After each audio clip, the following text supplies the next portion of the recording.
Hey guys, good morning and welcome back to my channel for more vlogs. সকাল সকাল সবার আগে ভেলটুকে খাইয়ে নিলাম। দিদি এসে মাছের গায়ে বরফ দেখলে ভীষণই রেগে যাবে, তাই ডিফ্রস্ট করার জন্য মাছটা আগে থেকে বার করে রাখলাম। Good morning.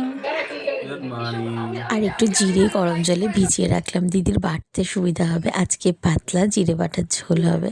কোকোর বাবা যখনই কোনো রকম ফোনে কারোর সাথে কথা বলে, কোকো তখন অনর্গল কথা বলতে থাকে। ও ভাবে হয়তো ওর সাথেই কথা বলছে।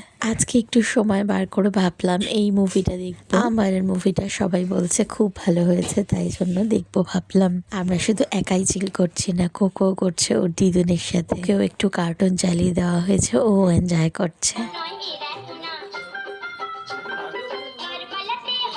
আচ্ছা, তোমরা কি কেউ আমার বালিশটা খেয়াল করেছো? আরামদায়ক একটা চলমান বালিশ। আমি একটু রেস্ট নিই, রাতও হয়ে গেছে। গুড নাইট সবাইকে। কালকে দেখা হচ্ছে আবার নতুন একটা ভিডিওর মাধ্যমে। আজকের মতো টাটা। সবাই ভালো থেকো, সুস্থ থেকো।